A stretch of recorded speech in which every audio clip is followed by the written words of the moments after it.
The bidding had been closed for 6 rotations before anyone noticed that the humans had already started working, not preparing, not protesting, not huddled in the holding corridors of Conclave Station 7 with their heads down, waiting for the contracts to be stamped and the ownership chains to be filed with the Bureau of Sentient Asset Management. Working.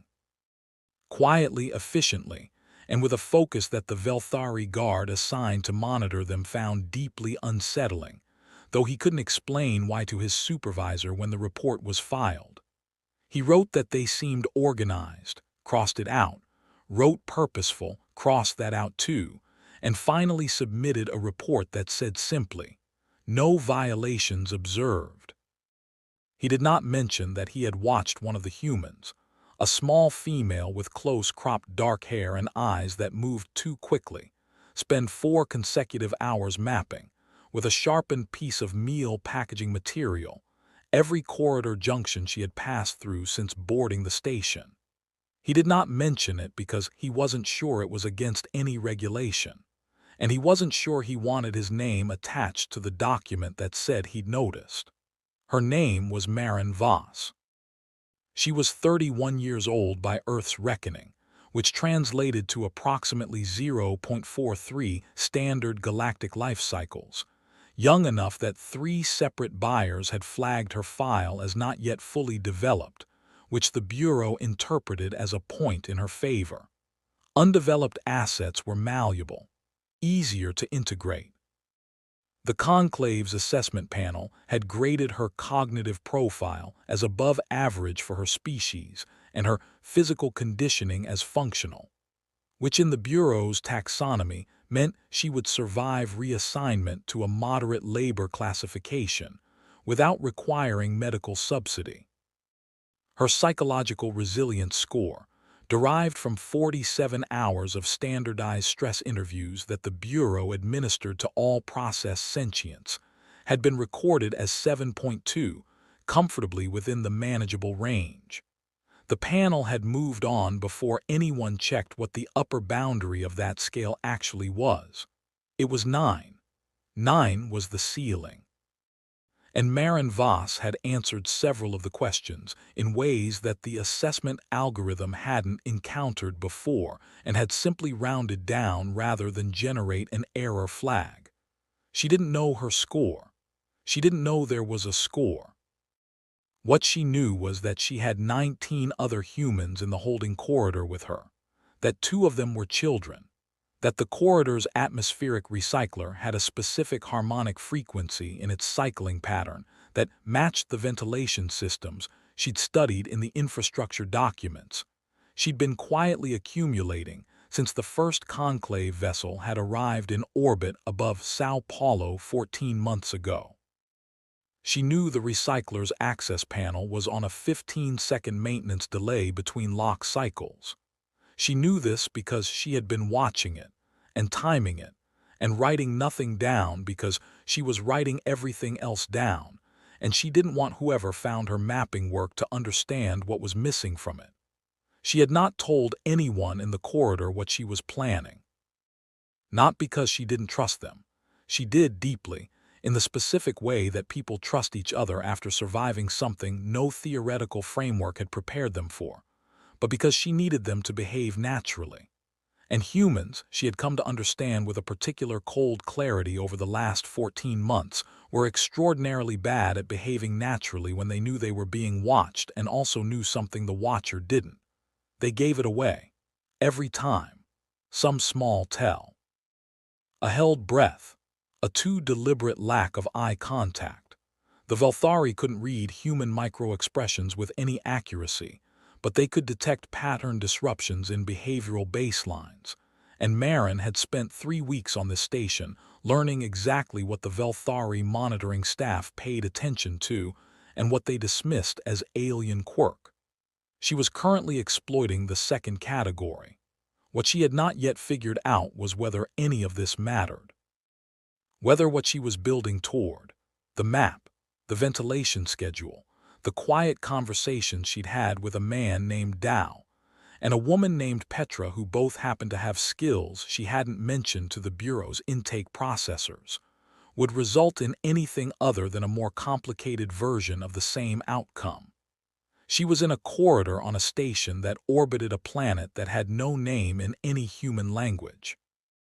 She was property legally under a framework of interstellar law that had been in operation for 900 standard years before humanity had achieved spaceflight. The auction had closed. The contracts were filed. The entity that had purchased her labor, and the labor of everyone in this corridor, packaged as a single lot under the clinical heading Human Generalist Workforce, Mixed Capability, Quantity, 20, had not yet sent a representative to collect. That gap, that window between sale and collection, was the only piece of luck she'd been given. She intended to use it so thoroughly that luck itself would be embarrassed by the association. What she didn't know, and what no human in that corridor knew, was why the winning bidder had gone dark. The entity that had submitted the final offer, outbidding 6 other parties across a 3-day escalation that had apparently drawn significant attention from the Bureau's senior analysts, had not responded to post-sale communications in 4 days. The Bureau's administrative processors had filed 2 follow-up queries and received no reply. Under standard protocol, uncollected lots were held for 12 rotations before being relisted or transferred to a secondary market. They were on rotation 6. What no one had told the humans, what no one in the Bureau had told anyone, because the information was currently sitting in an analyst's queue behind 47 other priority items, was that the winning bidder wasn't late. The winning bidder was refusing. They had submitted a formal protest to the Conclave's trade oversight body, challenging the legality of the auction on grounds that had not been filed against the Bureau in recorded history. The protest cited 11 distinct precedents, all of them centuries old, all of them involving a class of sentient designation that the Bureau's intake processors had not applied to humans, because the standard screening protocol used a biological marker test that had been calibrated in the Conclave's 3rd century, before anyone knew that certain cognitive architectures could develop the relevant characteristics through non-biological pathways. The winning bidder was not trying to collect their purchase. They were trying to prove that the purchase should never have been legal. And they were doing it quietly, through channels the Bureau's public monitoring systems didn't track, using a legal team that had apparently been assembled over a period of years, which meant that whoever had submitted that winning bid had known, before the auction ever opened, that they were going to win it, and had known what they were going to do afterward, and had done nothing, said nothing, filed nothing, until the moment the gavel came down and the transaction became a matter of permanent galactic record. The question no one was asking yet, because the analyst's queue hadn't surfaced it, and the Bureau's administrative processors weren't designed to flag strategic patience as anomalous, was who the winning bidder was. The entity had submitted its bid through a subsidiary of a holding structure that the Bureau's compliance division had certified as legitimate 40 years ago and hadn't reviewed since. The name at the end of the chain was registered in the Conclave's oldest commercial records under a category that translated roughly as founding enterprise, a designation given to the earliest corporations and collectives that had helped finance the Conclave's initial expansion infrastructure. The Conclave had been expanding for 900 years. There were very few founding enterprises still active. The one that had just purchased 20 humans and was now using them as the legal focal point of a challenge that could restructure the Bureau's entire operating framework had been active for all 900 of those years. Its registration documents listed its primary function as infrastructure development and resource optimization. Its secondary function was listed as institutional continuity. Its original founders were listed by name in the Conclave's charter documents. Those documents were public record, technically, but they were stored in an archive system that predated the Conclave's current administrative structure by several centuries, filed under taxonomic categories that no longer corresponded to any active search index, which meant that in practical terms they were accessible to anyone with the patience to navigate a bureaucratic fossil record that hadn't been meaningfully indexed since the Conclave's 4th century. No one currently employed by the Bureau had ever looked. Marin Voss was on rotation 7 of her 12-rotation window when the corridor door opened, and a being she had never seen before walked in and stopped 2 meters from her and said, in precisely accented standard Galactic trade, "I apologize for the delay. There were complications I did not anticipate." She looked at it for a long moment. It was tall, not dramatically so, but enough to suggest a gravity origin somewhat lighter than Earth standard. Its surface coloration shifted slowly as it breathed, cycling through blues and greens in patterns that her pattern recognition instincts immediately began cataloging without her consciously deciding to. Its eyes, when it turned to look at her directly, had a quality she couldn't immediately name, something between recognition and caution, like the expression a person wears when they are meeting someone whose reputation has arrived before them and has made them uncertain about what to expect. "You bought us," she said. "Yes. And you came here to collect." "No." It paused, the color cycling slowed. "I came here to explain. There is a significant difference." Another pause. "I should also tell you that your mapping work was noticed on rotation 4. We did not report it because we were curious to see how complete it would become." She felt the specific cold sensation of a carefully constructed plan being observed from outside.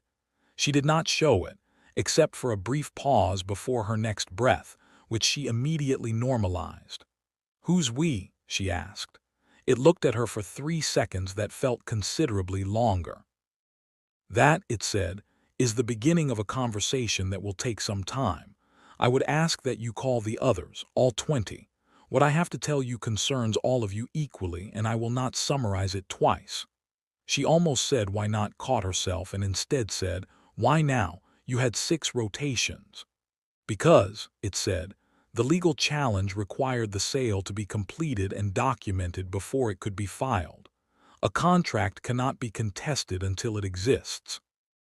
And a contract that is contested before it is collected remains in legal ambiguity long enough for the Bureau to intervene and relist the asset." It looked at her steadily. "We needed you to be unambiguously ours before we could begin the process of demonstrating that you were never legally obtainable by anyone." She stood with that for a moment. "That's very precise thinking," she said. "Yes," it agreed. "We have had considerable time to develop precision." She called the others. His name, the name it offered them, translated through a vocal approximation that it warned them was imperfect, was something that sounded like Saleth, and it would take Marin another 48 hours to understand that this wasn't its name in any personal sense, but rather a designation that translated more accurately as the one who remains. It would take her another week to understand why that was its designation. It would take her considerably longer than that to understand what it meant. What it told them that first night in the holding corridor on Conclave Station 7 was structured carefully. Not dishonestly, she came to believe, but with the deliberate architecture of someone who understood that the order in which information was delivered determined whether the recipient could process it or simply collapsed under the weight of it. It told them about the Bureau first, how it operated, the legal framework, why the auction had been possible. This part most of them already understood in outline. They'd had 14 months of accelerating contact and 3 months of detention to develop working models of the Conclave's administrative structure. Saleth listened to what they already knew and adjusted, skipping sections they'd grasped, dwelling on parts they'd misunderstood. The part they'd most misunderstood, it said, was the Bureau's relationship to the Conclave proper. They had assumed the Bureau was a conclave body, an arm of the governing council, operating under its authority and accountability. It was not. It had been established by the conclave's founders as an independent entity specifically because the founders had understood that a governing body should not be in the business of managing the economic valuation of sentient species. The separation had seemed principled at the time. What it had actually created was an institution with full operational authority over one of the most consequential categories of galactic commerce, no political accountability, and a 900-year institutional culture of self-perpetuation. The conclave can challenge the Bureau's classifications, Saleth said, but it cannot override them without a formal legal ruling from the Trade Arbitration Assembly. The Assembly has not issued such a ruling in 230 years. The last ruling took 80 years to complete. Petra, who had been a trade law researcher before the world had changed in the specific way it had changed, said, "And your challenge will be faster," Saleth said, "because of the precedents we have filed, and because of what you will need to demonstrate." There it was, the weight in that sentence. Marin felt the others register it, the shift in the air when 19 people who'd been listening to background clauses suddenly understood that they were not passengers in this process. "What do we need to demonstrate?" Marin asked. "That is the second conversation," Saleth said, "and I want to be honest with you before we have it. I have been engaged in planning toward this moment for a very long time, and in that planning I have made assumptions about your species that I derived from observation rather than consultation. Some of those assumptions may be wrong. I would like you to tell me when they are." It was such a disarmingly reasonable thing to say that it took Marin a moment to identify what made it unsettling. Most beings, in her experience, didn't know when their assumptions were wrong. The willingness to acknowledge the possibility required a specific kind of intellectual architecture, one that involved having been wrong before in ways significant enough to recalibrate the whole system. "How long," she said carefully, "have you been planning this?" Saleth's color cycling paused in a way she was beginning to recognize as hesitation. "The initial planning began," it said, "approximately 312 years ago, though it was not planning toward this specific moment. It was planning toward the conditions that would make this moment possible." The silence in the corridor lasted long enough that the ventilation recycler completed 2 full cycles. Dao, who had been silent for most of the conversation, said quietly, 300 years ago, humans were still writing with quills." "Yes," Saleth said, "I know." "Then what were you planning for?" Dao asked. Saleth looked at him for a long time, then it said, "For when you were ready." The legal proceedings took 11 months. Marin did not understand most of them. This was not because she lacked the capacity. She did not. But because the Trade Arbitration Assembly's procedural framework had evolved over centuries into a structure of such layered specificity that full comprehension required not just fluency in galactic trade but deep familiarity with 900 years of precedent citation, interlocking jurisdictional claims, and the specific vocabulary of approximately 40 extinct administrative bodies, whose rulings were still technically binding in certain classification categories. What she understood was that Saleth's legal team was doing something the Assembly had not seen before, and that this was causing a specific quality of disruption in the proceedings that she recognized from having once watched a very good chess player enter a tournament, using an opening that none of the other competitors had studied. The legal challenge was not arguing, as the Bureau had anticipated, that humans were too intelligent to be classified as unregistered sentients. That argument had been attempted before, for other species, and the Bureau had developed a comprehensive counter-framework over 2 centuries. The challenge was arguing something entirely different. It was arguing that humans could not be classified by the Bureau at all, because the Bureau's classification authority derived from a specific provision of the Conclave's founding charter, and that provision explicitly excluded from Bureau jurisdiction any species that met a criterion that translated, roughly, as prior constructive relationship with a founding signatory. The Conclave had 7 founding signatories. 6 of them were major interstellar civilizations. The 7th was Saleth's organization, the entity registered as founding enterprise, infrastructure development, whose 900-year operational history filled, Marin was told, approximately 40,000 archival volumes that no one at the Bureau had ever read. And the argument, the one that had taken 300 years to position, that had required the specific legal architecture of a subsidiary chain that could survive 9 centuries of corporate registry audits, that had needed a winning bid at a Bureau auction to become an active case, rather than a theoretical filing. The argument was that Saleth's organization had been in constructive relationship with humanity for longer than the Bureau had been monitoring Earth's solar system. The Bureau's response to this claim was initially that it was absurd, then that it was technically impossible. Then, after a particularly uncomfortable session in which Saleth's legal team submitted a series of archival documents and requested their authentication through the Assembly's standard verification process, that it required further review. The documents were 900 years old. They were in the Conclave's original administrative language.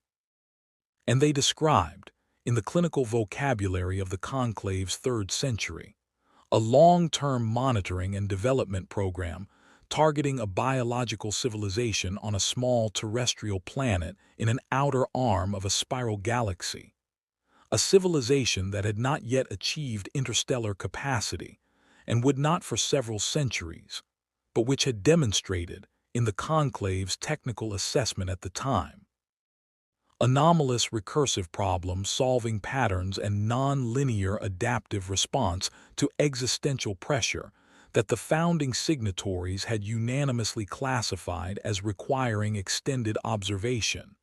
Extended observation, not interference, not uplift, not the standard Conclave protocol for contacted civilizations. Extended observation, which meant watching and recording and occasionally, very occasionally, ensuring that the observed civilization didn't collapse before it had the chance to become whatever it was going to become. Marin sat with this information for a long time after Saleth explained it. "You watched us," she said finally. "Yes. For 900 years. Yes. While we," she stopped, "thought about the plagues, the wars, the centuries of violence and catastrophe that ran through human history like geological strata. While all of that was happening. Yes. Did you ever?" She stopped again. There was something large and sharp inside this question, and she wasn't sure she wanted to find its exact shape. "There were 3 occasions," Saleth said carefully, "in which the monitoring team made recommendations for intervention. On all 3 occasions, the founding assembly rejected the recommendation. The reasoning recorded in the minutes is that intervention would," it paused, in the way it paused when it was translating something that did not translate cleanly, "contaminate the integrity of the response pattern." "They wanted to see what we do," Dow said. His voice was very flat. "They wanted to understand," Saleth said, "what your species was, truly. Not what it was capable of in favorable conditions. What it was under conditions that should, by any rational model, have produced species-level collapse." "And what were we?" Marin asked. Saleth's color cycling went very slow, very still. "That," it said, "is what the Assembly is currently arguing about. Because the documents had done something the Bureau had not expected and the Assembly had not encountered in recorded history. They had not just established a prior relationship. They had established a classification.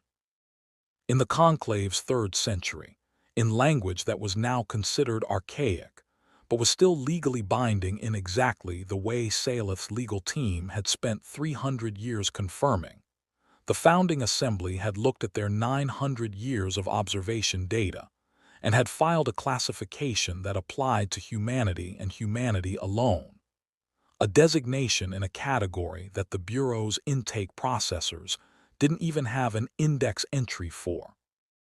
Because the category had been created before the Bureau existed and had never been used again, the category was not primitive, not unregistered, not developing, the standard taxonomies the Bureau used for species that hadn't yet achieved interstellar contact. The category was not any of the known tiers of recognized sentience. It was something older, something that the Conclave's founders had apparently felt necessary to create specifically for one species, document thoroughly, and then file in an archive that they knew would become inaccessible to later administrative generations, in a legal framework that meant it could only be surfaced by someone who had been watching long enough to know where it was buried.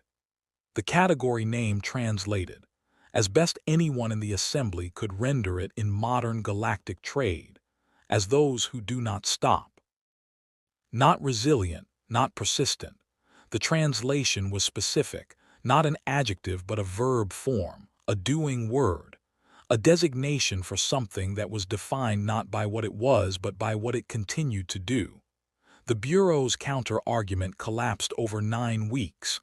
Not dramatically, there was no single moment.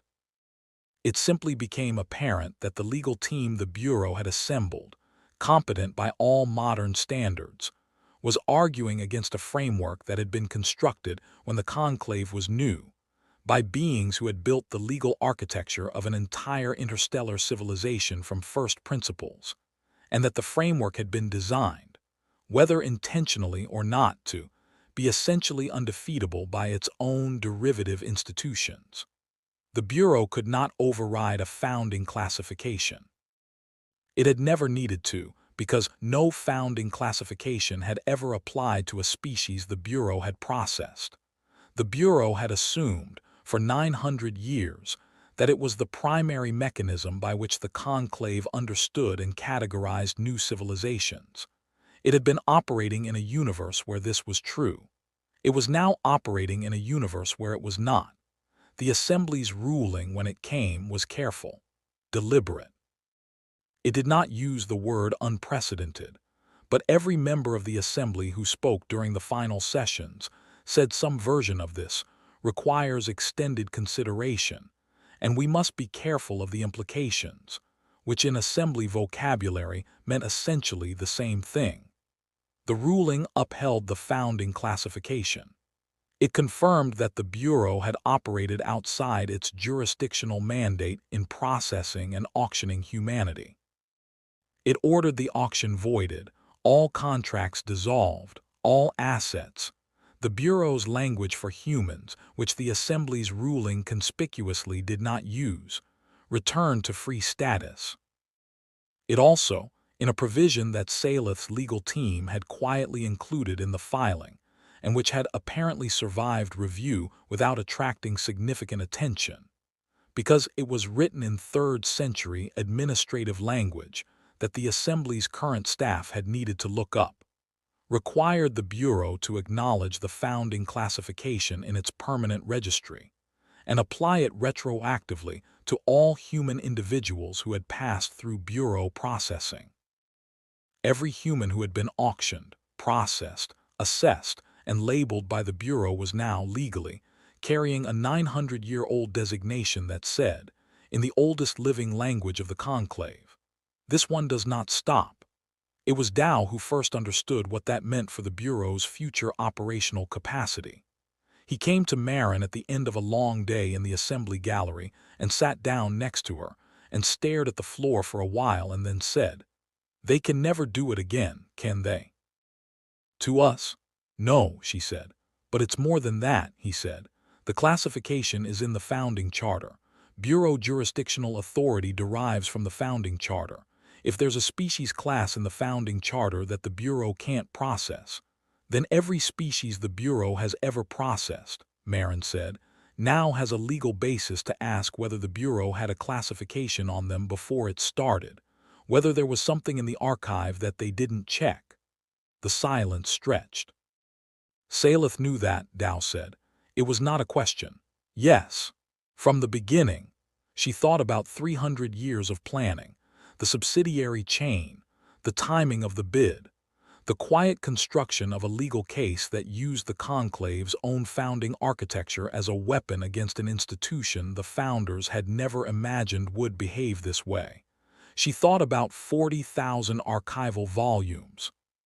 She thought about a being who had been watching a small terrestrial civilization survive things that should have ended it for 900 years and had eventually decided that watching was no longer enough. I think, she said slowly, that from the beginning, Saleth understood what we were, what the founding assembly had seen in us that they couldn't find a word for that fit any existing category. She paused. And I think Saleth spent 300 years building a plan that would only work if we survived long enough to become witnesses to it, because the case needed humans in it, needed us to have been auctioned, processed, filed, needed the Bureau's violation to be documented and current and specific. She stopped. We were part of the plan, Dao said. We were the case, Marin said. We were always going to be the case. The only question was which 20 of us and when.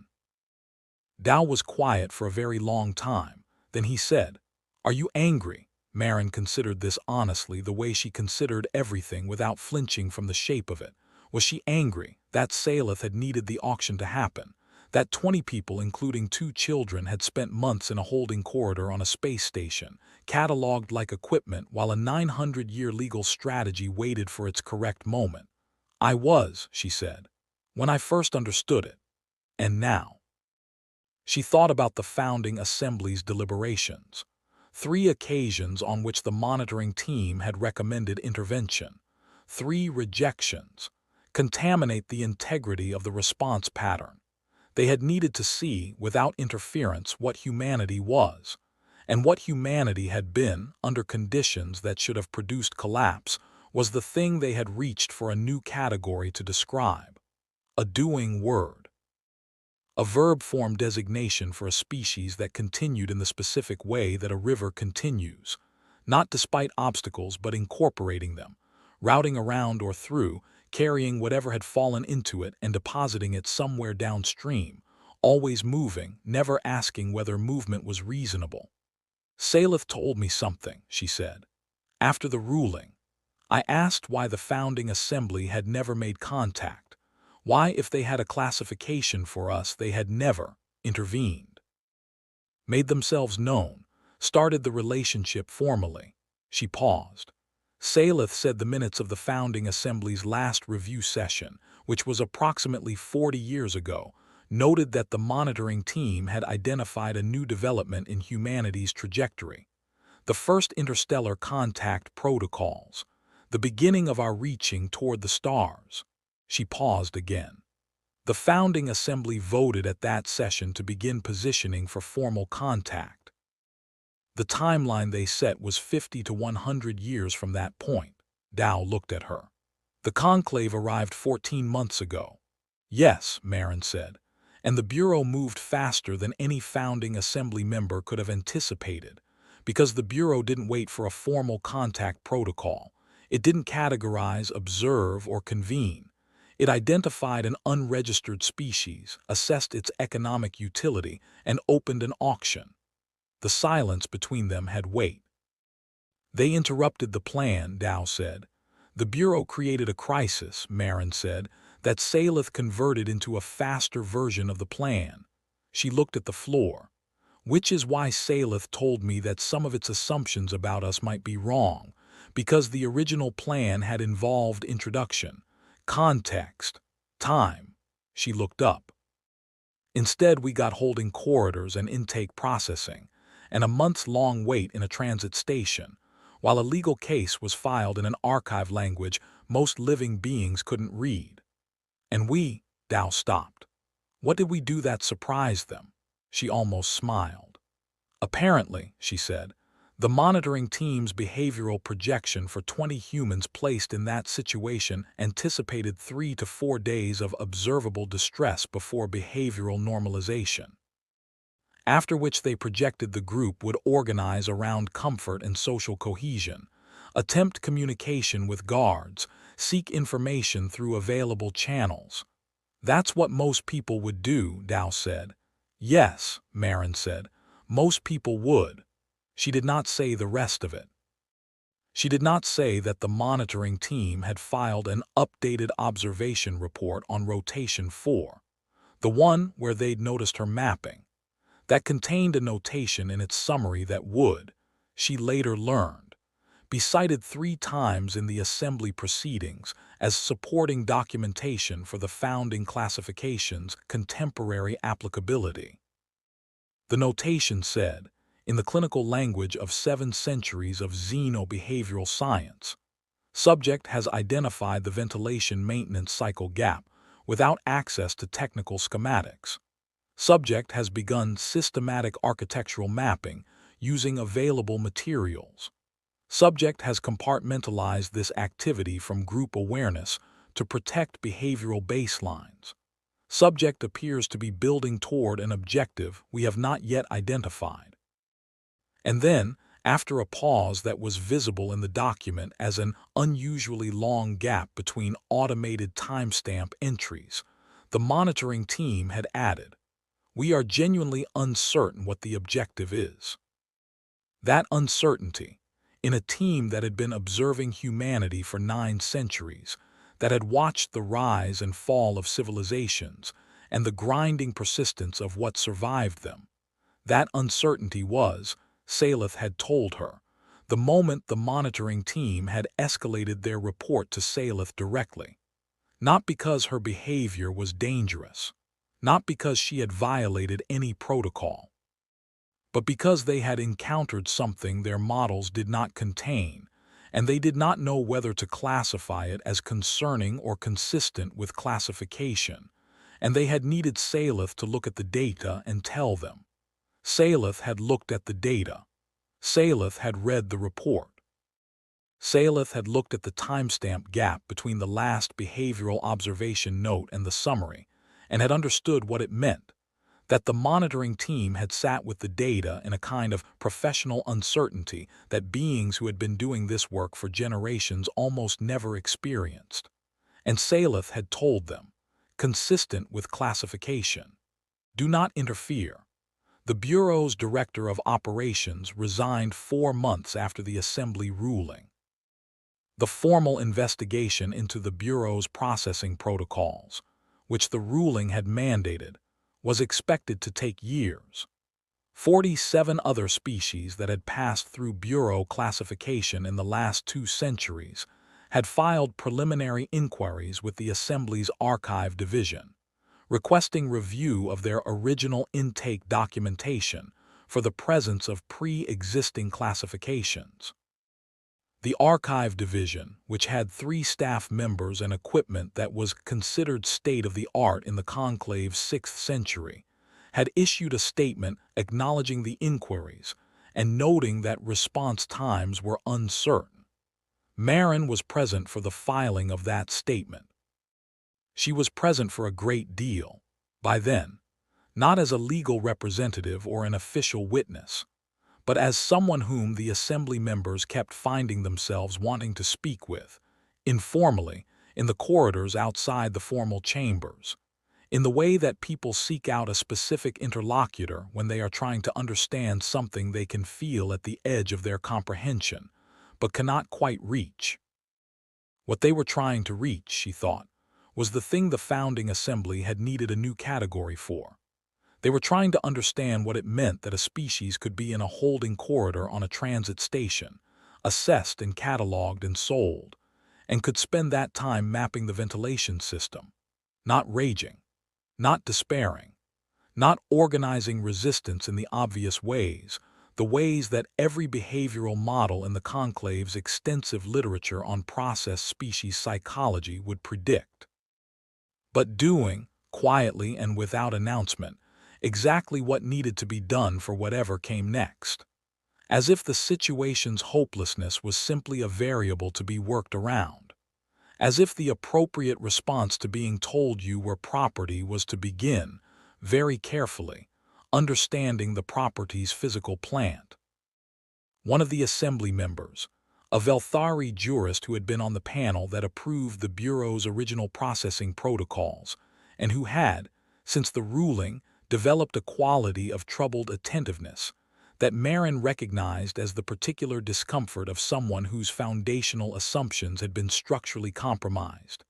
This jurist had asked her, in one of those corridor conversations, a question that had clearly been building for some time.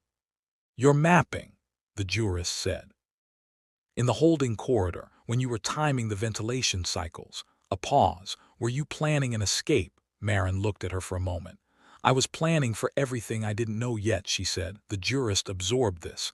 "You didn't know if escape was possible. No, you didn't know if the map would be useful. No, you didn't know if the timing data would matter." "No," Marin said. "I didn't know any of it. I still don't know if it would have worked." The jurist was quiet for a moment. Then why?" "Because the only thing worse than needing that information and not having it," Marin said, "is having the time to gather it and choosing not to." She paused. "Not knowing if something will matter isn't a reason to leave it undone. It's just a fact about the future. The future is always like that."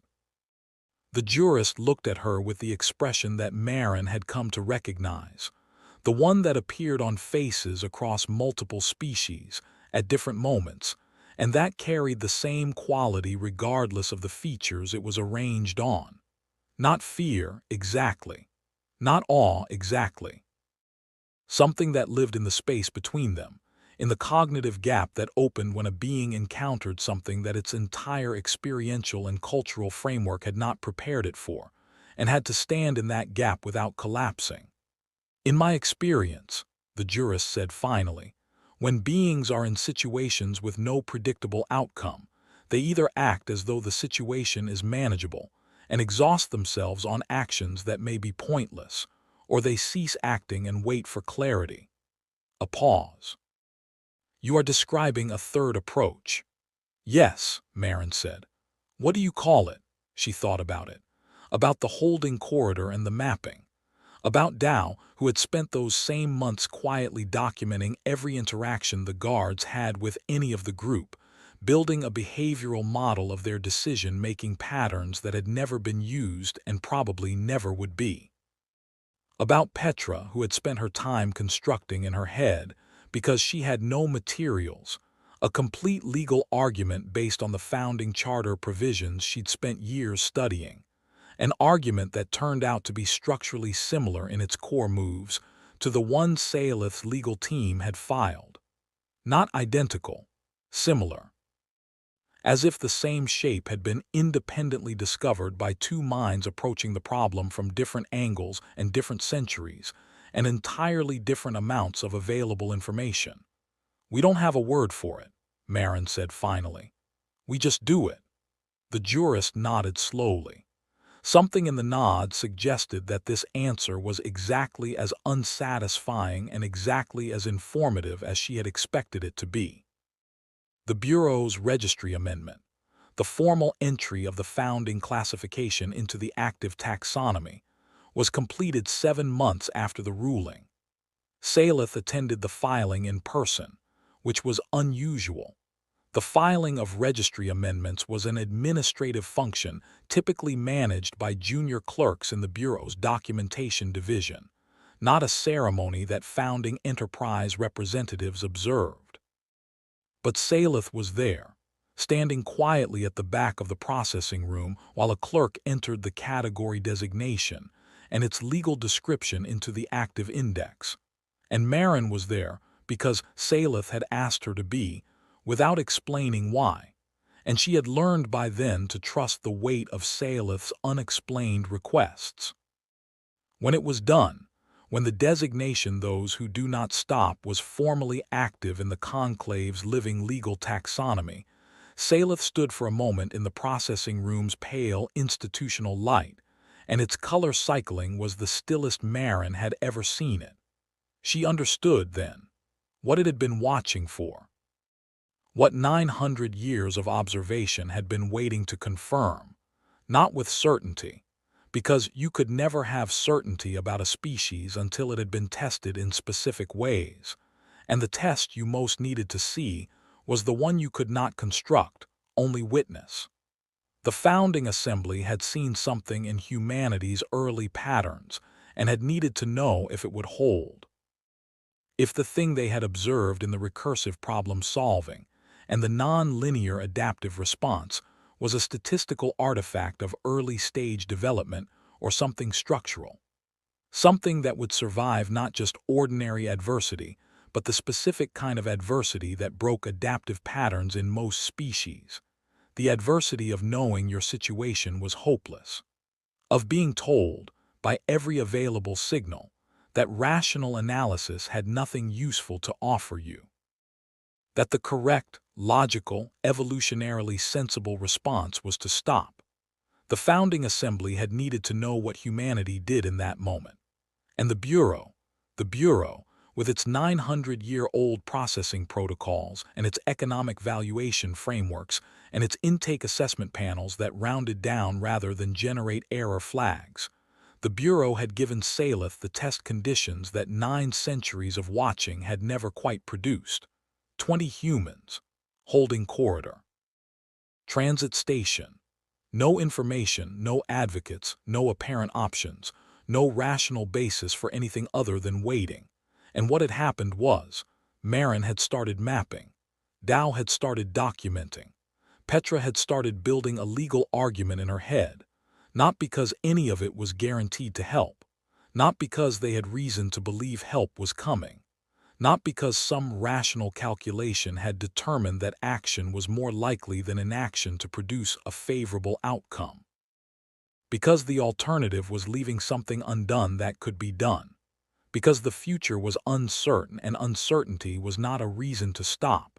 Because somewhere in the deep structure of what humanity was, there was no psychological mechanism for rational cessation, no internal process by which the accumulated evidence of hopelessness translated into the decision to stop trying things.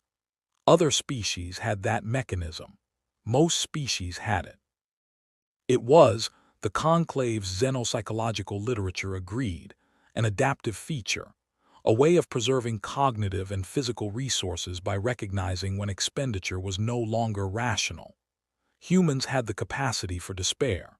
They had it deeply and specifically, and in ways that cost them enormously. But despair, in human psychology, did not map to cessation. It mapped to something else. Something that 900 years of observation had never found a clean word for. Something that looked, from the outside, like irrationality or stubbornness or self-destruction, depending on who was watching and what framework they were applying. Something that the Conclave's founders had eventually decided needed its own category. Saleth turned from the registry terminal and looked at Marin, and for the first time in all the months she had known it, she thought she saw in its color cycling something that she recognized from human faces. Not happiness exactly, but the specific quality of arriving somewhere you have been moving toward for a very long time, and finding that it is as you had hoped, and understanding that the arriving does not mean the moving is done. "What happens now?" she asked. "Now," Saleth said, 47 species are waiting to find out if the archive holds anything about them. The Bureau is investigating its own protocols. The Assembly is reconsidering 700 years of jurisdictional assumptions." It paused. "And Earth will eventually need to decide how it engages with a conclave that is, in several important respects, different from the one that first made contact." "Different how?" "Uncertain," Saleth said. "In the way that institutions become uncertain when a foundational assumption fails, when something they did not account for turns out to be real." Its color cycling moved slowly through a color she hadn't seen before. The conclave believed it understood the full taxonomy of sentient behavior, the range of responses available to aware beings under pressure. It has spent 900 years categorizing and indexing and processing species, through frameworks that assumed the taxonomy was complete. Now, Marin said, and now there is a category in its own founding charter that it forgot it had created, Saleth said, for a species that it forgot it had been watching, using a designation it had to reach outside its existing vocabulary to construct. A pause. The conclave is beginning to understand that when its founders looked at humanity, they encountered something for which their frameworks were genuinely insufficient, and that this insufficiency was not a gap in their knowledge of humans. Its color stilled completely. It was a gap in their knowledge of what sentient life could be. Marin stood with that. Somewhere in the galaxy, in 47 archive queries and 1 bureau investigation and an assembly deliberation that would take years, the shape of that gap was becoming visible, not defined, not closed, visible. And in the holding corridors of transit stations and the processing rooms of bureau facilities, and the files of the 17 other bureau auctions that had occurred in the 18 months since first contact, there were records, behavioral observation reports, intake assessment flags, monitoring team notations with unusual timestamp gaps where the observers had paused, looking at data their models didn't contain, trying to decide how to classify what they were seeing. In every single one of those files, the human in question had been doing something specific, something particular to their situation and their skills, and whatever resources the situation provided. Something that no behavioral model had projected, because no behavioral model had accounted for the possibility that a being could understand its situation was hopeless and continue anyway, not despite that understanding, but somehow incorporating it. The way a river incorporates the stones that fall into it. The way a person incorporates the scar tissue from old wounds and keeps moving, carrying the damage not as an impediment but as part of the shape they have become. The founding assembly had seen this, had tried to name it, had filed it in the deepest archive they had and trusted that eventually someone patient enough would surface it.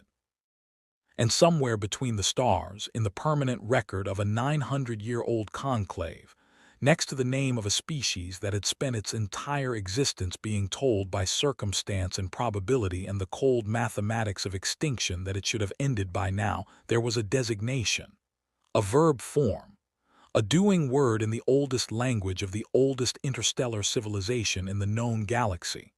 Not resilient, not adaptive, not strong, those who do not stop. And what no one, not the Bureau, not the Assembly, not the 47 species filing archive queries, not even Saleth, with all 900 years of careful watching. What none of them had fully accounted for yet was the specific quality of a species that carried that designation into a galaxy that had just learned it existed.